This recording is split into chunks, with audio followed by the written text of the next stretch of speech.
Hey guys, welcome back to my channel. This is Wealth is Freedom. On this channel, we discuss all things budget and wealth related. We don't only talk about building wealth for ourselves, but also for a future generation.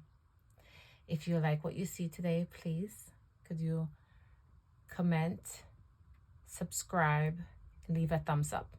I would really appreciate it. So today I am actually going to be discussing and doing a budget recap for January. So I'm going to be discussing, where did my money go? How did I spend all my total income that I received for the month of January? It's very important that we keep a track of our spending, be mindful, and to do frequent and consistent check-ins on our budget and our spending and where we're putting our money and our investments, so that way we can change things around if we need to. But before we begin, I just want to leave a budget tip, not a budget tip, but a wealth tip. There's only 24 hours within a day, and in order to build wealth, we have to find a passive source of income. We have to be able to make money while we sleep. There's only 24 hours in a day. There's no way that we can actually be wealthy or become I guess we could become stable in a place financially by having employment, but to build wealth, one of the best ways to do it is to find a way to make money while we sleep. Because if you look at the 24 hours in a day, you take out the amount of hours that we need to sleep. Our body needs sleep and our body needs rest. That just leaves us a minimum. We have less than 24 hours, right? Even if we're functioning on 5 or 6 hours sleep, that leaves us with 18 or 19 hours left within the day, and that we haven't even accounted for the things that we need to do in daily life. So basically what I'm trying to say is that there's not enough hours in a day for us to work for somebody else, through employment, to build the wealth that we want to. So what are you doing? What measures are you taking today to build wealth for yourself and for your kids and for the next generation to come? Real estate investing in real estate, I believe, is a good avenue. It can be pricey. You have to find that money to invest in the first place. Creating a business that makes money while you sleep. There's so many different ways. I guess to start off, to answer the question for me, I would love to invest in real estate. I'd love to purchase a property and to rent it out. For this year, clearly that's not going to happen. But this year I am really focusing on my Roth IRA, and I'm hoping that I'll be able to max it out. I think it's $6,500 this year. It's not building wealth, but it's going to secure, help secure me for retirement.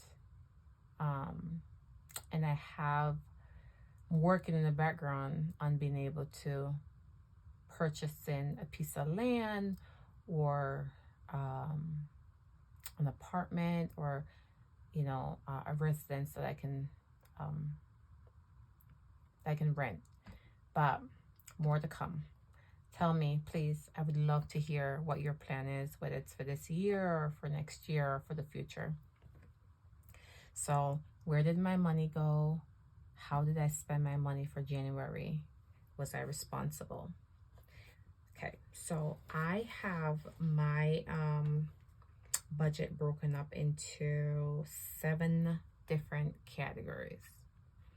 I have sinking funds, savings, challenges, bills, spending, other, and other includes buffer and miscellaneous, debt, and help a human. So when I calculated everything that I made for the month of January, I'm going to give you the breakdown in percentages. For sinking funds, I saved out of my monthly income, 20.9% of it went to sinking funds for the month of January. 11.5% went to savings challenges. Bills was 28.6%. Spending, that includes like grocery and gas, and that revolving those revolving categories that we need to survive every day, that I totaled as my spending, and that was 12.1%. Other, which includes like my saving for a buffer in my checking account, my daughter's allowance, and such like that, that was 2.4%. Debt was 20%, and help a human was 4.5%. So basically, the largest percentage of my monthly income, total monthly income for January, was 28.6%, and that went to bills. The second largest category went to sinking funds, which was 20.9%. Yay. The third largest category was debt, and that was 20%. And this should actually decrease.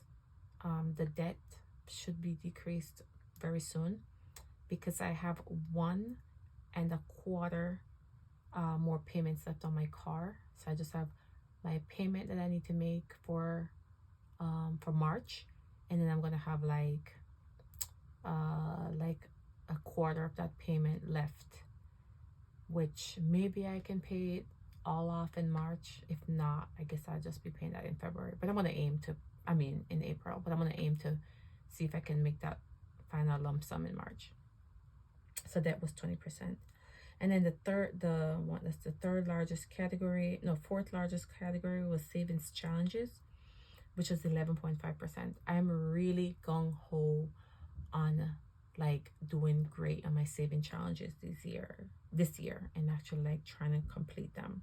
I have a lot of them, and I probably won't finish them this year, but it's all about being consistent. It's all about, consistency is a very important key to success. And then, actually, no, it was spending was 12.1%, and then saving challenges was 11.5%. My other, like the buffer, the category called other, that includes like my checking account buffer and stuff like that, and saving for a buffer was 2.4%. So because I'm gonna say I started cash stuffing this year, January. I was doing something like in November, December, but it wasn't really formal, and I wasn't really consistent with it. So I'm basically using January as my like officially started cash budgeting and stuff like that. So what I'll do for February is every month, at the end of the month, I will talk about where my money went, and then I'm going to compare like the previous month to see, in terms of percentages, to see if there was like I spent more or saved more than the previous month. So because I'm not counting December, basically for January, in terms of whether or not those categories increased or decreased, I want to say they increased by 100%, because I basically started from zero, almost zero.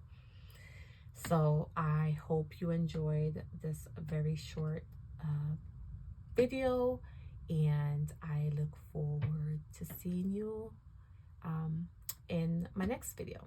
Thank you, guys.